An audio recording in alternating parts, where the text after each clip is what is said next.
Welcome, स्वागत आहे आपल्या आजच्या व्हिडिओमध्ये. तर NMS 2025 याचा जो निकाल आहे तो लागलेला आहे या परीक्षेचा. या माध्यमातून जी जवळजवळ 62,000 रुपयाची स्कॉलरशिप विद्यार्थ्यांना मिळते. तर ही नेमकी स्कॉलरशिप काय असते, NMS ही परीक्षा कोणत्या वयामध्ये देता येते, कोणत्या इयत्तेला असते, यासाठी काय पात्रता काय आहे आणि कोणत्या प्रकारची स्कीम आहे आणि ह्याच्याबद्दलची जी डिटेल माहिती आहे आजच्या व्हिडिओमध्ये आज आपण बघणार आहे. पहिली गोष्ट, NMS चा जो काही निकाल जाहीर झालेला आहे तो आपल्याला पाहण्यासाठी तर आपल्याला ही जी वेबसाईट आहे जी NMS साठी आहे या ठिकाणी त्याच्यामध्ये सीट नंबर टाकायचा, मदर नेम टाकायचं आणि आपल्याला निकाल डाउनलोड होणार आहे. तर NMS ही परीक्षा जी आता पाठीमागे झाली होती डिसेंबरमध्ये, त्यांना आता निकाल लागलेला आहे. या माध्यमातून जी स्कॉलरशिप दिली जाते तर ही परीक्षा कशासाठी, हे महत्वाचा विषय आपण डिटेलमध्ये सर्व माहिती बघणार आहे. तर NMS ही परीक्षा महाराष्ट्र राज्य परीक्षा परिषद यांच्यातर्फे घेतली जाते आणि याचा विषय जो आहे मेनली राष्ट्रीय आर्थिक दुर्बल घटक विद्यार्थ्यांसाठी शिष्यवृत्ती योजना, त्याला आपण NMS असं म्हणतो. आता ही परीक्षा 22 डिसेंबरला झाली होती.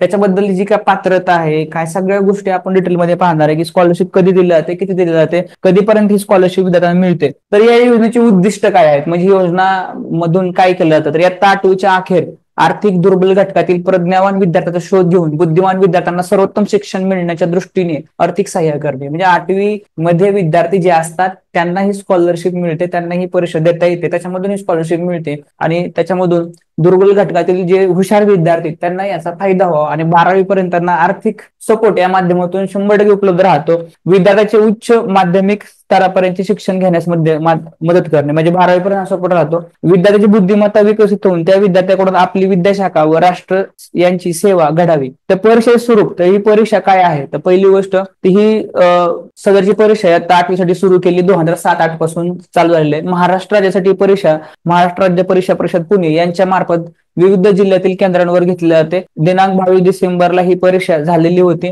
आणि या माध्यमातून विद्यार्थ्याला दर महिन्याला 1,000 रुपये म्हणजे वार्षिक 12,000 रुपये ही स्कॉलरशिप मिळते. ही 12वी पर्यंत मिळत राहते. या माध्यमातून अशी स्कॉलरशिप किंवा या सपोर्ट विद्यार्थ्याला केला जातो. त्यासाठी पात्रता काय आहे, तर NMS ही परीक्षा देण्यासाठी विद्यार्थी पात्रता काय असली पाहिजे, तर त्याच्यामध्ये सगळ्या महाराष्ट्र राज्यातील कोणत्याही शासकीय शासनमान्य अनुदानित स्थानिक स्वराज्य संस्थेतील इयत्ता 8वी मध्ये शिकत असलेला आणि खालील अटी पूर्ण करणारा नियमित विद्यार्थीनीच परीक्षेत बसता येते. तर पहिली गोष्ट, विद्यार्थी हा अनुदानित शाळेत असला पाहिजे, सरकारी शाळेमध्ये असला पाहिजे. तर हा महत्वाची अट आहे इयत्ता 8वी मध्ये. तर पालकांचे म्हणजे आई वडिलांच्या दोघांचे मिळून वार्षिक उत्पन्न 3,50,000 पेक्षा कमी असावे. नोकरीत असलेल्या पालकांनी आपले आस्थापन प्रमुखांचा व इतरांनी तहसीलदार तलाट्यांचा सन 2023-24 आर्थिक वर्षाचा उत्पन्न दाखला शाळेच्या मुख्याध्यापकाकडे जमा करावा. सदरचा उत्पन्न दाखला मुख्याध्यापकाने शाळेत जतन करून ठेवावा. तर अशा प्रकारे आर्थिक उत्पन्न असलं पाहिजे, कमी असलं पाहिजे, 3,50,000 पेक्षा कमी. आणि जो काही तो पुरावा आहे म्हणजे जो काय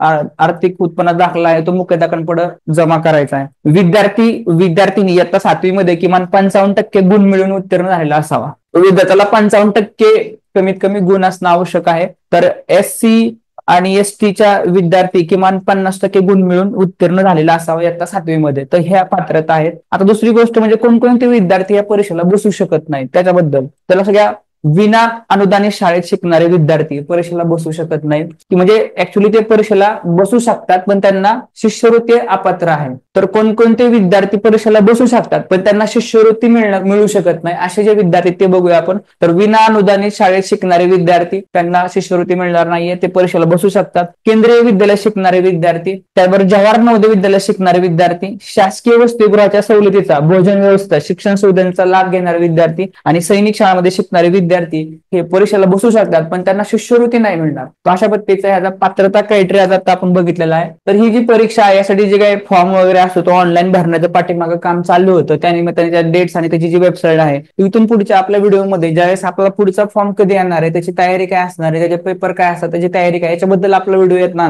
ती पुढे पण आपली माहिती येणार. त्यामुळे आता आपल्याला सबस्क्राईब, शेअर, लाईक करून ठेवू शकता. तर पुढची माहिती जी आहे त्याच्यामध्ये हा जो पेपर असणार आहे तो पेपरचे वेळापत्रक किंवा परीक्षेमध्ये काय कशा पद्धतीचा फॉर्मॅट ह्याचा परीक्षा फॉर्मॅट आहे त्याच्यामध्ये दिसतो आपल्याला विषयाचे नाव, त्याच्यामध्ये मेंटल ॲबिलिटी टेस्ट आणि स्कॉलिस्टिक ऍप्टिट्यूड टेस्ट असे 2 पेपर असतात. त्याला आपण बोलतो मॅट आणि सॅट. तो मॅट आणि सॅट हे 2 पेपर मुलांचे असतात, बौद्धिक क्षमता चाचणी आणि शालेय क्षमता चाचणी. तर हा एक म्हणजे एकूण एक पेपर जो आहे तो पूर्ण 90 गुण, 90 प्रश्न 90 मार्कासाठी मुलांना आहेत अशा प्रकारे. आता यासाठी पात्रता काय, तर पात्रता गुण आहे एकत्रित 40% समजा दिले त्यांनी, की किंवा कमीत कमी 40% जर असेल तुम्हाला तर तुम्ही पात्र आहात अशा पद्धतीचं समजा. तर सदर परीक्षेसाठी दोन्ही विषयात मिळून विद्यार्थ्याला पात्रसाठी 40% मिळणे आवश्यक आहे.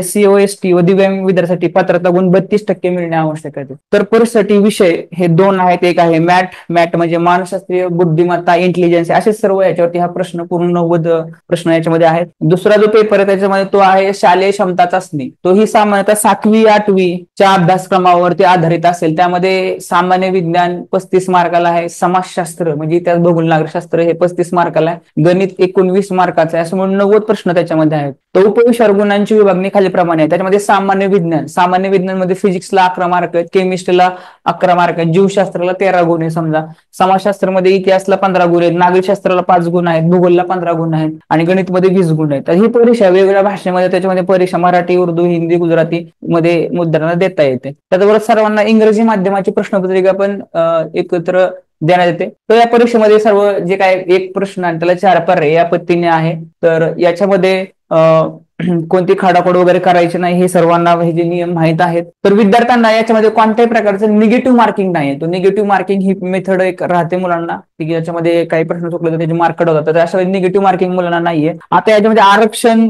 काय आहे किंवा शिष्यवृत्ती संख्या काय आहे हे आपण बघूया. तर अखिल भारतीय पातळीवर NMM शिष्यवृत्ती संख्या 1 लाख इतकी आहे. म्हणजे ऑल इंडिया लेवलला 1 लाख शिष्यवृत्ती मुलांना दिल्या जातात. तर त्यामध्ये 11,782 इतका कोटा निश्चित करून दिला आहे. महाराष्ट्रासाठी बघा 11,682 एवढी स्कॉलर्स म्हणजे एवढ्या मुलांना स्कॉलरशिप किंवा शिष्यवृत्ती दिली जाते NMM तर्फे. तो कोट्यानुसार राज्याच्या सर्वांगीण आरक्षण गुणवत्तेच्या आधारे जिल्हानिहाय सर्वांगनिहाय विद्यार्थ्याची शिष्यवृत्तीसाठी निवड केली जाते. दिव्यांगासाठी प्रत्येक संवर्गात राज्याच्या दिव्यांग आरक्षणानुसार आरक्षण असेल. जिल्ह्यासाठीचा कोटा व विद्यार्थ्याचा जात संवर्गाप्रमाणे विद्यार्थ्यांना शिष्यवृत्ती प्रदान करण्यात येईल. तो विद्यार्थ्याला त्याचप्रमाणे पुढे मग कॅटेगरी प्रमाणे हे जे काय आहे त्याची परत शिष्यवृत्ती मिळते. निकाल घोषित करणे, सदर परिषद निकाल साधारण फेब्रुवारी 2025च्या पहिल्या किंवा दुसऱ्या आठवड्यात जाहीर करण्यात येईल आणि हा निकाल सध्या लागलेला आहे. आपल्याला फक्त वेबसाईटवरती जाऊन हा निकाल पाहून घ्यायचा आहे. आता ही जी शिष्यवृत्ती मुलांना मिळते, ही शिष्यवृत्ती काय आहे, तो शिष्यवृत्तीत पात्र ठरलेल्या विद्यार्थ्यांना 9वी ते 12वी पर्यंत दरमहा 1,000 रुपये प्रति महिना म्हणजे 12,000 रुपये हे 12वी पर्यंत आहे. अशा पद्धतीची जर आपण टोटल काढलं तर 60,000च्या पुढे याची अमाऊंट होते मुलांची. शिष्यवृत्ती प्राप्त विद्यार्थ्यांना शिष्यवृत्ती मिळण्यासाठी 9वी ते 11वी प्रथम संधीमध्ये उत्तीर्ण होणं आवश्यक. यासाठी त्याला 9वी ते 11वी जे काही तो शिक्षण घेतोय ती शिष्यवृत्ती कंटिन्यू राहण्यासाठी तो प्रथम संधीमध्येच तो उत्तीर्ण झाला पाहिजे 9वी ते 11वी. 10वी मध्ये त्याला 60% गुण मिळणे आवश्यक आहे. तर हे महत्वाचं आहे. SC आणि ST विद्यार्थ्यांना किमान 55% 10वी मध्ये गुण मिळणे आवश्यक आहे. सदर शिष्यवृत्ती वितरणाचे काम शाळेचे मुख्याध्यापक, शिक्षणाधिकारी, मान्य शिक्षण संचालक यांच्या मार्फत केले जाते. तर असं काय NMM ही परीक्षा नेमकी काय असते, जी पात्रता काय होती, ह्या सर्व गोष्टी आज आपण बघितल्या. ही परीक्षा म्हणजे ग्रामीण असेल किंवा कुठली असेल किंवा त्यांना खरी गरज आहे असे विद्यार्थी आज विद्यार्थ्यांना म्हणजे काही स्कॉलरशिप मिळते दर महिन्याला 1000 टोटल आपण बघितलं तर पूर्ण 12वी पर्यंत जर सपोर्ट राहतो तर हा सपोर्ट काही कमी नाही वाटत आहे. हा खूप गरजेचा सपोर्ट आहे. त्यामुळे जे विद्यार्थी हुशार आहेत, ज्यांना त्याच्यामध्ये आपण बघितली की पात्रता पण त्याच्यामध्ये कमी आहे, तो विद्यार्थ्यांनी फक्त माहित असणं आणि फॉर्म भरणं आणि तयारी करणं या गोष्टी महत्वाच्या होत्या. त्याबरोबर वेगळ्या ज्या परीक्षा आहेत आपल्या ऑल इंडिया सैनिक school, Navodaya Vidyalaya, military school या सर्व स्पर्धा परीक्षेची तयारी आपल्या युट्यूब चॅनल माध्यमातून चालत असते. आपला प्रत्येक लाईव्ह क्लास आपल्या लाईव्ह क्लास सेक्शन मध्ये त्या ऍड आहे. तो आजचा व्हिडिओ आपल्याला कसा वाटला नक्कीच आपण शेअर करा आणि या सर्व वेगवेगळ्या स्पर्धा परीक्षा आज आपल्या युट्यूब चॅनलवरती आपल्याला पाहायला मिळतील. तर आपला व्हिडिओ कसा वाटला नक्की शेअर करा. धन्यवाद. जय हिंद, जय महाराष्ट्र.